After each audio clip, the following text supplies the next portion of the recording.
Every person has an ego, but not every person takes pride in themselves. In the real world, everyone to some extent has an ego.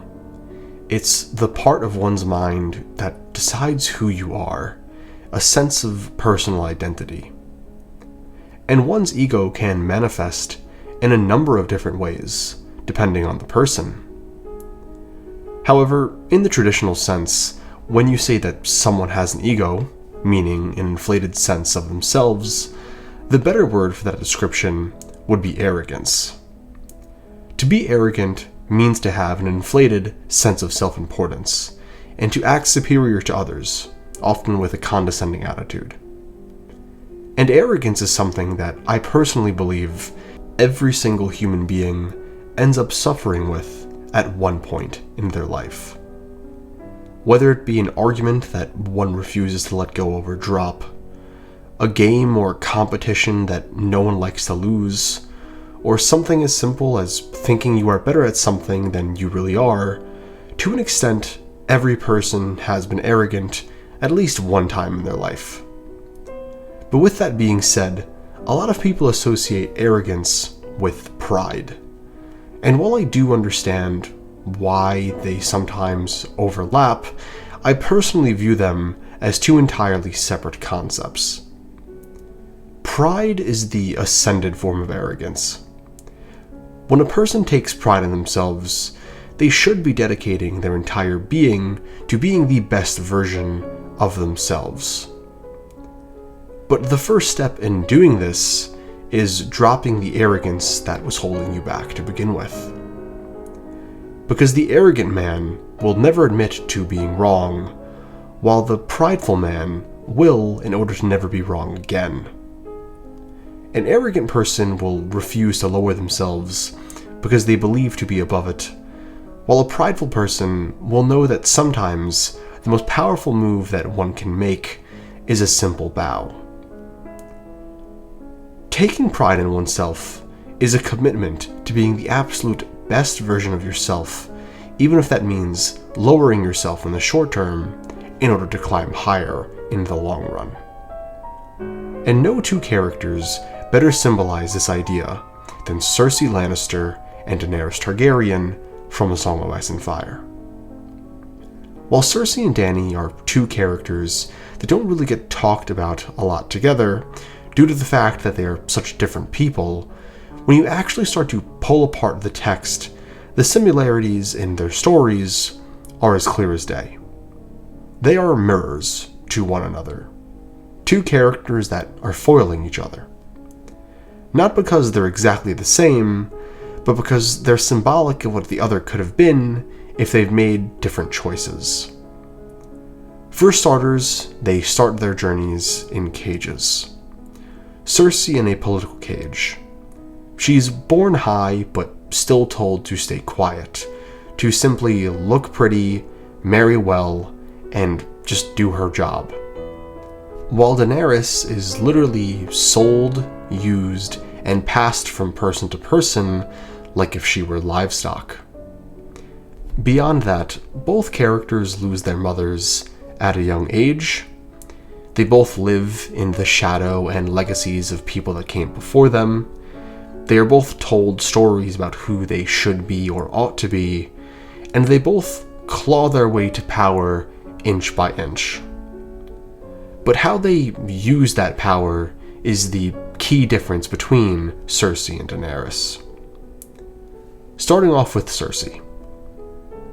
Cersei is what happens when someone is raised to believe that they're exceptional, but never actually becomes exceptional. She's born into the richest family in the realm. Her father is Tywin, the most powerful man in Westeros, a man obsessed with legacy and reputation. But instead of being raised to lead, Cersei is raised to represent, to be beautiful, to be desirable, to be useful. She's told over and over again that she's meant for more, and then told to just sit down and look pretty. It's this contradiction that is the core of who Cersei Lannister will become in her later years. She learns that the world doesn't want her to be intelligent. The world doesn't want her to be ambitious. It just wants her to sit there and be silent while everyone else does the talking. And because of this, Cersei Lannister becomes defiant, which could be a good thing. But in being so defiant, she refused to grow and instead just resented everyone around her. Her entire sense of self becomes wrapped around this idea that people don't respect me, so I will make them fear me. Cersei is a character that believes herself to be prideful, but in truth, she's just arrogant. She doesn't seek truth, she seeks to just control. She surrounds herself with people who flatter her, while also destroying anyone who actually tries to critically challenge her. She silences people who challenge her because she can't afford to be wrong. Her arrogance has created a level of insecurity that can't allow any form of challenge. And the moment that she is questioned, she ends up lashing out and making a bunch of mistakes. And that's not true strength. That's fear. Even when she becomes Queen Regent, she doesn't use her power to try and improve the kingdom. She uses it to settle old beef with people, to spite her enemies, and to cement the image of who she wants to be. Everything that she does is rooted in fear and insecurity. Cersei doesn't build things, she burns them down. She drains everything and everyone else around her. She's convinced that the only way to survive is to be the last person standing. Her biggest flaw isn't that she's delusional, it's that she's unbelievably scared. This fear, this insecurity, leads her to be cruel, and in turn leads her to fail as a leader. She thinks that being feared is the same thing as being respected, and she thinks that manipulation is the same thing as strategy. She confuses arrogance for pride, when in reality, her arrogance is not giving her a solid foundation to rule a kingdom. Cersei Lannister doesn't really grow. She doesn't really change. In fact, she just clings on harder and harder to what she wants to be. Shown perfectly through her final chapter in A Dance with Dragons, where she lies to the Septon saying that she has changed, and even convincing him, when deep down she knows she is lying through her teeth, and Cersei Lannister, the lioness, will never change. And this is a perfect contrast to Daenerys Targaryen. Daenerys starts with nothing. She doesn't really have a home or a family that cares about her. She doesn't have much protection. All she really has is fear of the unknown. And yet, she becomes a badass queen anyway. Not through blood, not through wealth, not through inheriting something, but through survival. Through kindness, through empathy, through learning, and through fire. What makes Daenerys so unique and so misunderstood is that she genuinely wants to make the world better in a world where that isn't a thing. She frees slaves, she punishes abusers, and she listens to her council when she's ruling. She doesn't just want to rule over people, she wants to rebuild. And throughout the first 5 books, she is quite young and idealistic. Sometimes you can even call her naive. She makes a lot of mistakes. She shows mercy when maybe she shouldn't. She locks away her dragons. She compromises her morals. She marries for politics. And it doesn't work. She tried to scheme, she tried to play politics, and she failed. Nothing's working, and things are somehow worse than they were before. But instead of shutting down, instead of becoming crueler, instead of clinging on to a false idea of power, she learns from it. She doesn't deny her failures. She doesn't blame other people. She evolves. She becomes reborn all over again. Because what Daenerys comes to understand in her final chapter of A Dance with Dragons is that you cannot dismantle injustice with only kindness. You can't rebuild and reform a system that was never built to work to begin with. You can't just politely ask oppressors to give up their power that they've had for hundreds of years. You have to remove it all, root and stem. So in her final chapter of A Dance with Dragons, when Daenerys says that she will be embracing fire and blood, a lot of people take that as she's going to be going Mad Queen and getting a lot angrier, when the reality is, Daenerys has just come to the realization that to beat these oppressors, to change the way that people are living, she can't lock away the power that she has. She comes to the realization that the world she is a part of won't change unless she makes it change. And that isn't coming from a place of arrogance, it's coming from a place of kindness. Daenerys doesn't burn people for pleasure. She doesn't punish people due to her own insecurity. She's not a reactionary character.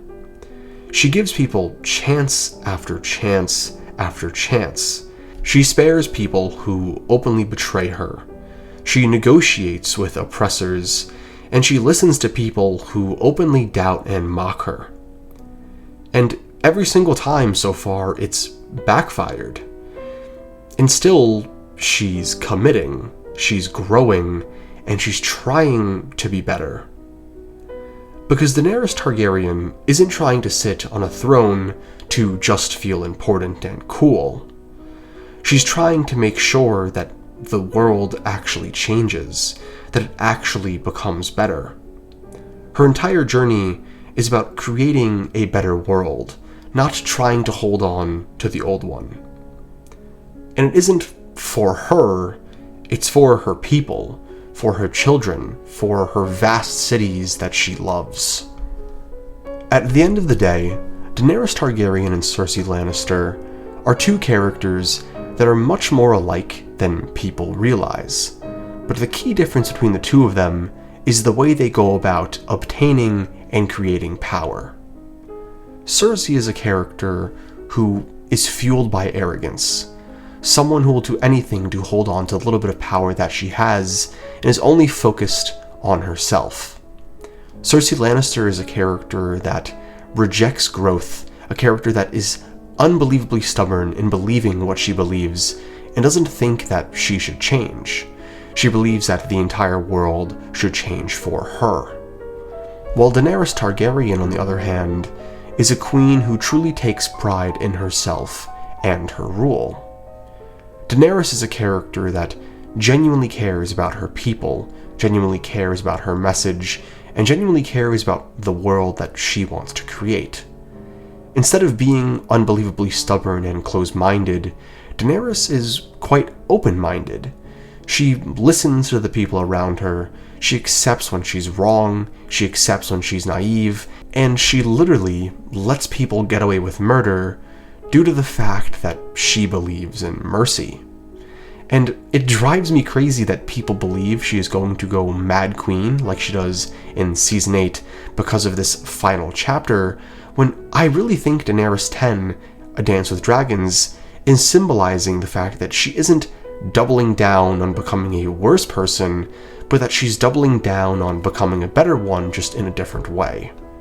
At the end of the day, Cersei Lannister and Daenerys Targaryen are two of my favorite characters in A Song of Ice and Fire, specifically because of the way the reader can view them and learn a lot about the way they act. Cersei Lannister is a great lesson on how arrogance can destroy someone who had potential to be beautiful, while Daenerys Targaryen is a hopeful character, someone that you can learn from and aspire to be like, and better your own life because of it. George R. R. Martin has said hundreds of times that the whole point of A Song of Ice and Fire is the human heart in conflict with itself. And I think these two characters foiling one another is an example of how the human heart in conflict with itself, even given similar circumstances, can have two very different outputs depending on the way people grow and learn or refuse to grow from their circumstances. Thank you so much for watching, and I really hope you enjoyed this video on the Lion and the Dragon.